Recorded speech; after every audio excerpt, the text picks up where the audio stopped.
Welcome, everybody. So it is May 1st, and I know there are a lot of people that are celebrating a lot of different celebrations right about this time.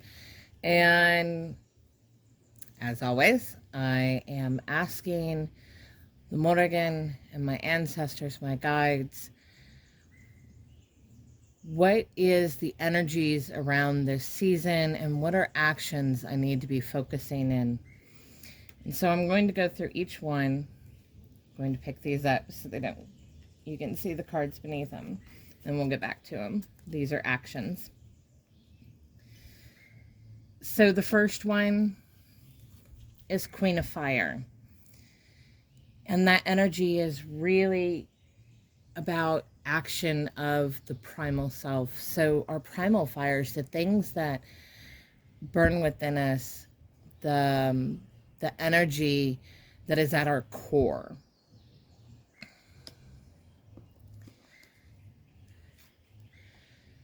And the mother. The mother is at the center of this season for me. And it's not just a mother, it's that archetype of mother, the one that creates and grows and nurtures that creation into being, into the physical. It is really a season for mothers as well, if you think about it. All the celebrations that people are celebrating about this time is about that union of an action of creation. In the previous seasons, we were in dreaming and possibilities and inspirations and coming up with our ideas and our plans. And now is the moment of action, bringing those plans to fruition, planting those seeds physically and nurturing them and growing them. Very much mother energy right now. Love. Love, along with the mother, along with this season, is very much surrounded by love. And too often people, when we talk love, they automatically go to romantic love. That is only one very small part of the entire pattern of love. Love incorporates so much more than just romantic. There are all kinds of different love. And we also need to remember there's a lot of self-love in that. There's self-love, love in the bonds that we build. So friendships, partnerships, even in business, the people that we collaborate with, the things that we do. Love is very much a center. So I can see how these things are all really the energy of May, of this season of time. Queen of Earth. Again, many people are celebrating the start of their spring, the welcoming of their spring coming in. It's about the Earth Mother, the one that nurtures and grows and holds us all. It's one of the things that binds and connects all of us is this place that we live, living on this earth together. The last two, manifesting and bringing forth, and also growing. So it's the things, our intentions, our plans, really growing those. And the added card to that is telling you to be very disciplined in what you're growing. Make routines around it. Ritual, whatever, however you view that, but doing it in a very structured manner, thought out, in order to manifest what you're bringing forth. The hidden. So this is an underlying energy of everything else. And it's the seen and unseen. The things that we see and experience in physical, and then all the unseen. So this is also, inner and outer of the self. Our inner self, the places that people do not see, and the outer self, the ones that they do. when we talk about spirit, liminal, other world, you know, there are lots of different ideas and theories and thoughts on what that is, how that works. But there is a lot of the world that we live in that we don't see. Our eyes are very, very limited in spectrum of what we can and can't see. It's a biological thing. And so we share this space with so many other energies, so many other things that we don't even realize are there. And so it's thinking about that. It's those connections, going back to the Mother Earth, going back to the love, going back to the primal.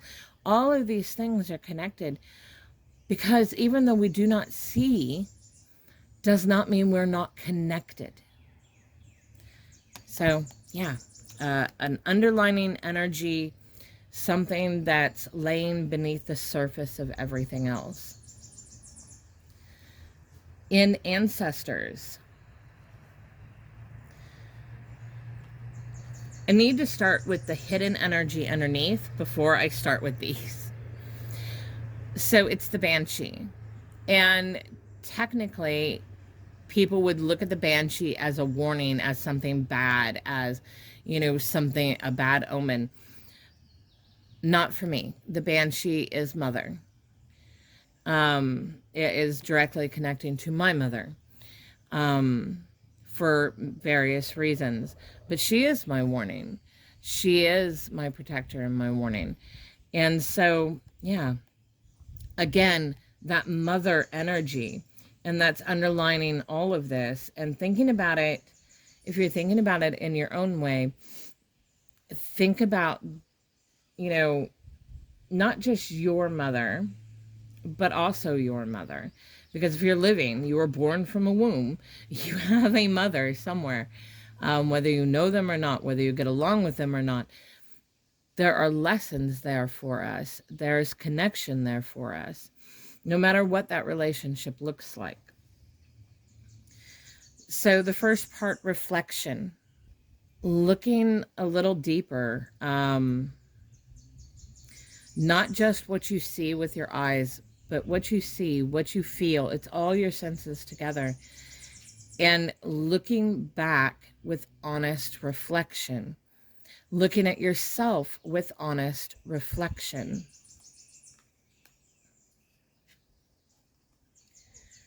Divination. Getting more insight. Bringing forth things that may be clouded or unclear and bringing them to clarity. A journey. Again, lessons. Thinking about lessons, thinking about things we need to learn. And intuition. Knowing from feeling. So it's not always going to be something we can see. It's not always going to be something that we can prove to somebody else. But it's still a knowing. It's still a truth. It's your truth. It's what you're feeling. It's how you're feeling through that. So it's really, you know, thinking about truth, the insights within those truths, the lessons within them, and then knowing, even if you can't prove to somebody else, it's proven to you. That's the thing about intuition. It's not always something that we can prove to somebody else. It's not always something that we can justify or even rationalize to other people, but we know it nonetheless. And that truth helps us. That intuition, that inner knowing helps us to detect, you know, bad things, omens, danger that's coming. We see it when we, you know, with people. We get feelings about people and stuff. We get feelings about situations. And normally, most people will rationalize their way out of that and ignore their intuition in it. Other people are going to really sink into the intuition and hold it. Okay, so actions. The underlining energy is possibilities. So many possibilities that are out there. And it doesn't have to be just one thing. It shouldn't be just one thing. We should always be dreaming of possibilities. So we have several cards in here as well. So creation. Creating in the liminal spaces, the in-between spaces, creating something new, experimenting, art. It's really a time to unleash whatever your creativity is. And it's different for everybody. Everybody thinks, oh, to be a creative person, it has to be art. It has to be, paintings and pottery and, these kinds of... Art is found in so many ways. Creation is found in so many ways.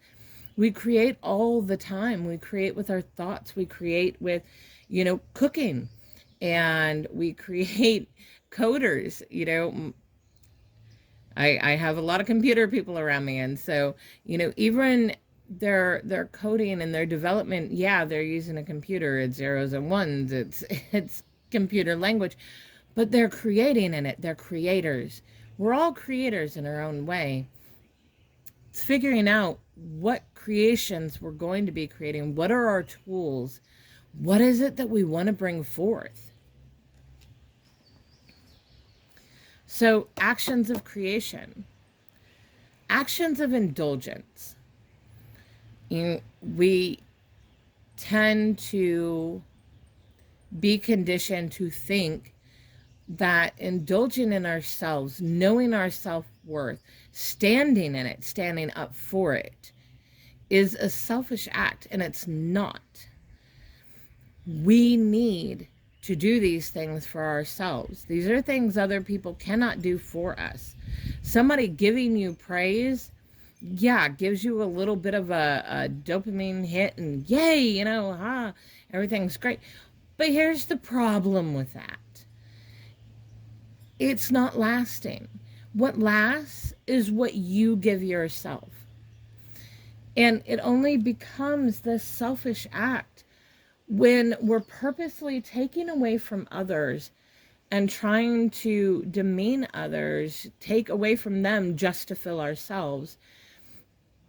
That's when it becomes a selfish act. If we are not intentionally trying to hurt or take away from somebody else so we have what they have, that's not selfish.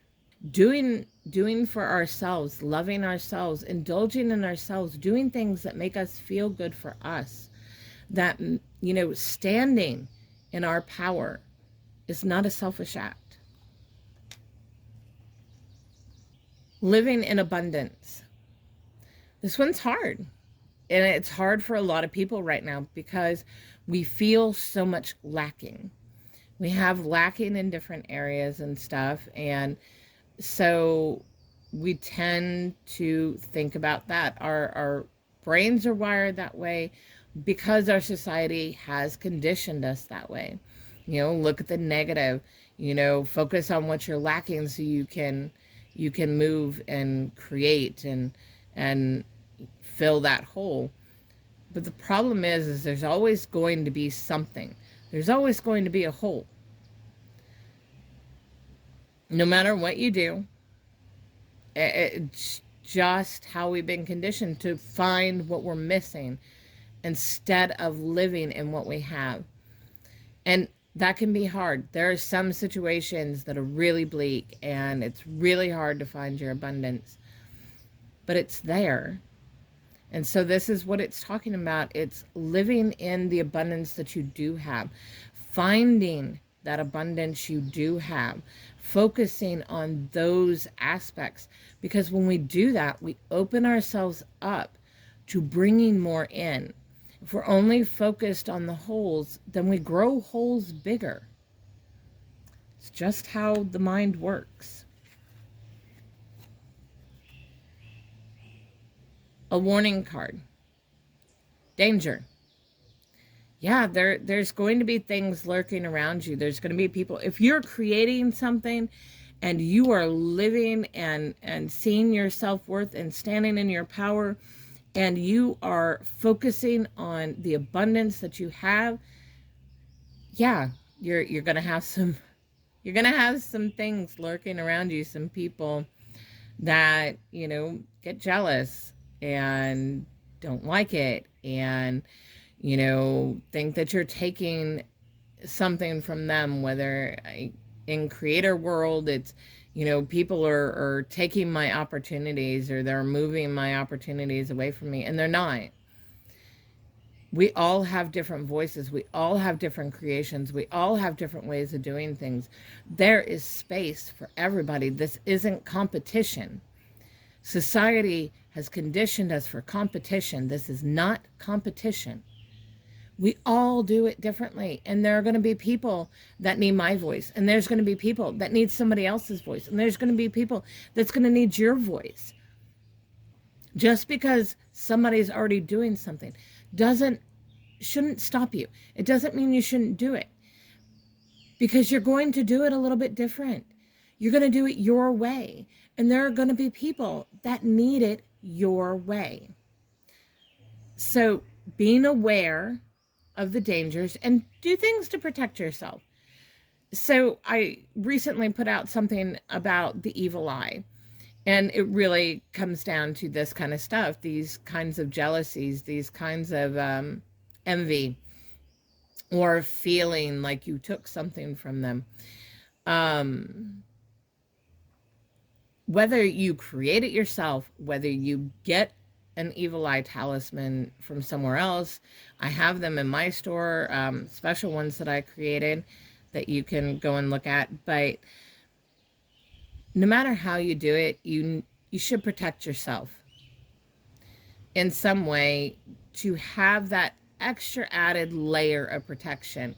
And it is layers. I mean, I had to create my evil eye because the protections that I have currently, or had at that time, were very, very specific, and they didn't cover that kind of thing. They didn't cover jealousy and envy.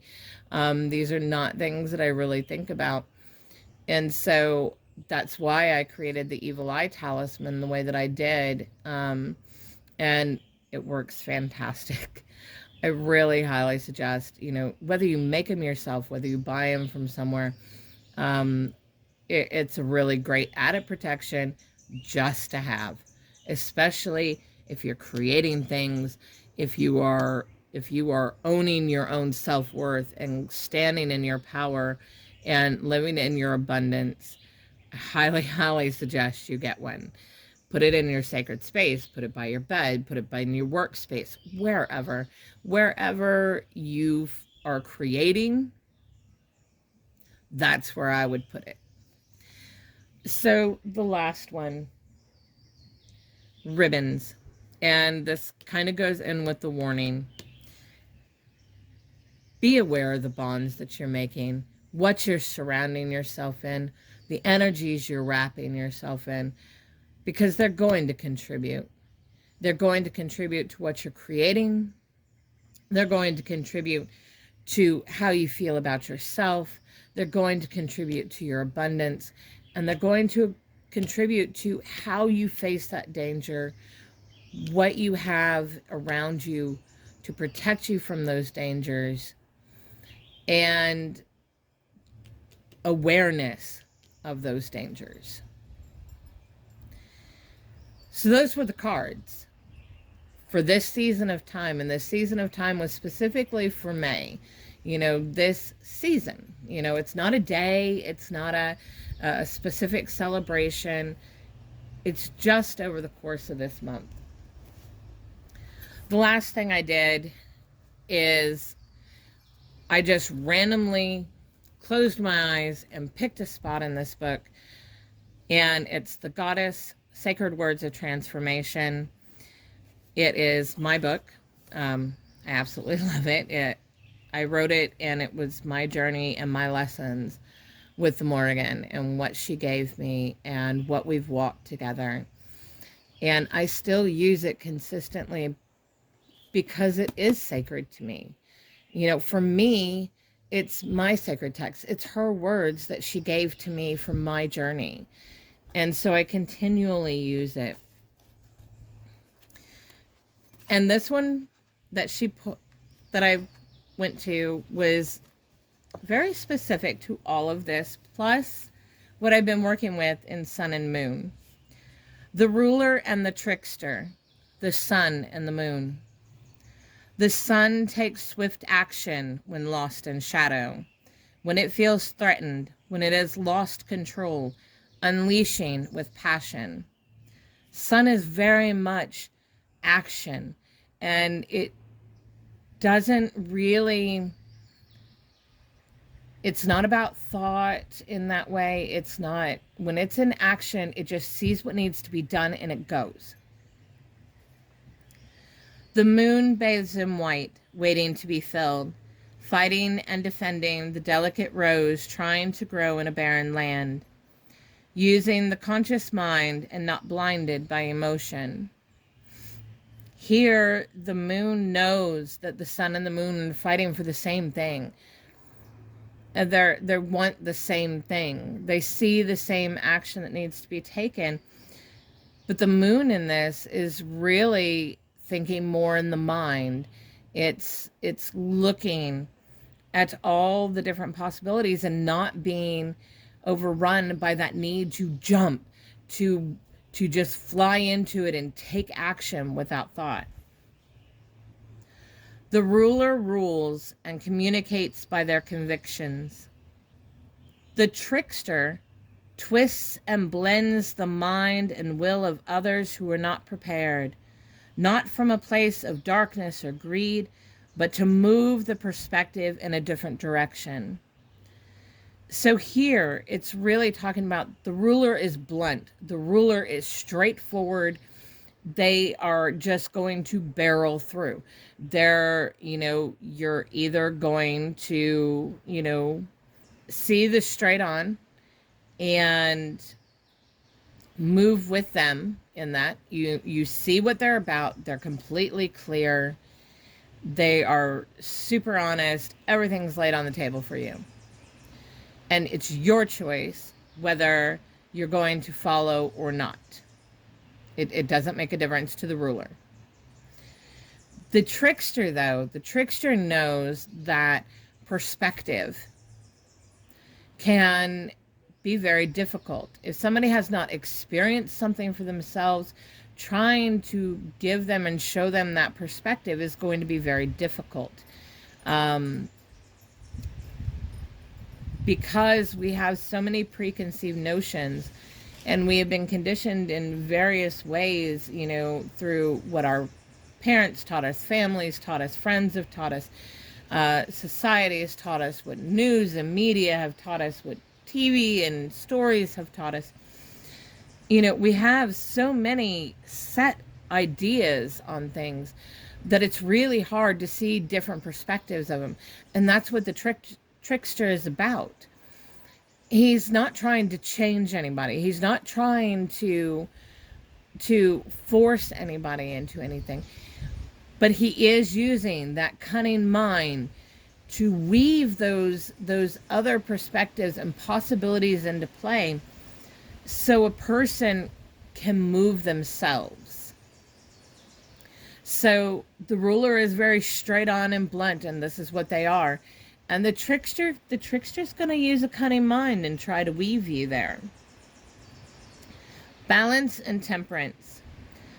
Do not cut one side or the other. It will only continue intolerance and external pressures. Begin a new chapter. This is really talking about dualities, those sides, and it's, the sun and the moon, how they work, the ruler and the trickster, how they work.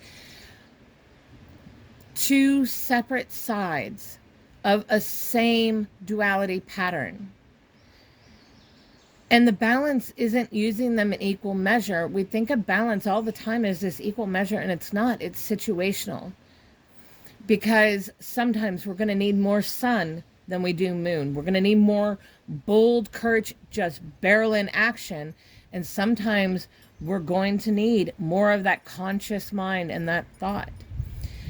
Sometimes we need that ruler that is just bold and there and blunt, and this is what this is. Sometimes we need that trickster to help us get there. And so it's very situational. But if you try to take away one of the sides of the duality, if you try to kill the sun and only work in the moon, you're not seeing the full potential. You're never going to get the full power. You're never going to get the full effects. If you only are the ruler and never the trickster, you're going to miss and lose in huge areas too. You cannot take them away. They're both, you can't take one away from the other. They're both connected in this duality. The action of the ruler heading into a situation. So when we think about the ruler and when they're just, take their action, when we think about the sun just taking its action, doesn't mean it hasn't thought about it. Probably sat in the moon before it decided to go into the sun. Because the action of the trickster is to take caution. So it's using them both together. The trickster is thinking about it. The trickster is weaving. The trickster is maneuvering and how to best do this. And when it gets to the ruler is like, we've done that. We're doing this. This is our course of action. We have set it, and we are going to be steady in our course of action. So they work together, back and forth. And I think that really speaks well to all of these other aspects. The mother, the creation, reflection, truth, journeys, taking caution, surrounding ourselves in the right thing, possibilities, the seen and unseen. All of this comes into play, into those two actions, the ruler and the trickster, the sun and the moon, those dualities. So yeah, okay, so this is May. This is the energies around May, the actions in May, and a little bit deeper understanding of the dualities that are at play within May. I hope you enjoyed this. I hope you got something from it. As always, comment, tell me your experiences, tell me your thoughts. What are you seeing? Do you see something a little bit different? Do you see things in a different way? I love those conversations. Because the more we're sharing together, the more we're giving different perspectives, the more that we're showing, our own things. That's how we come together as community. We don't need to be the same. We don't need to have the same doctrine. We don't need to have the same religion. We don't need to have same beliefs and ways of looking at things. That actually stagnates our growth. I want a community that is unafraid to disagree. To say, no, I see it as this. Wonderful. Is that going to change me? Probably not. But I love seeing the different perspectives. And sometimes those different perspectives give us a little piece more.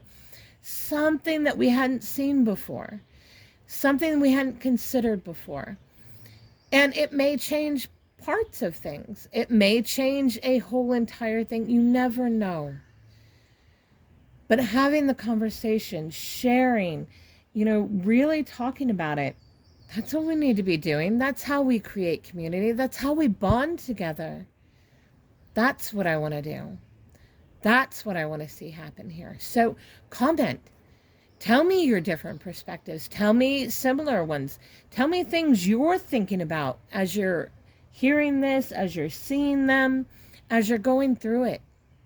Because I want to know. I want to hear it. All right. Take care. Have a good day. You can find me over on Facebook at Issa's Valley. It's primarily where I have conversations and where I do my thing. I'm occasionally on TikTok and Instagram, the whole lot less. I am not your visual pretty witch. That's not what I do. You can get the Goddess book over on Amazon. It also has a guided journal that you can use with it or separately, either way. And it really helps with connecting to the goddess. For me, it was specifically the Morrigan, but you can use any connection to connect with divine, to connect with the feminine divine. So, yeah, have a great, fantastic May. Dig into your creations. Show them off. I want to see them. If you're creating something, I don't care what it is. Show me what you're creating. Share it with us. Have a great one.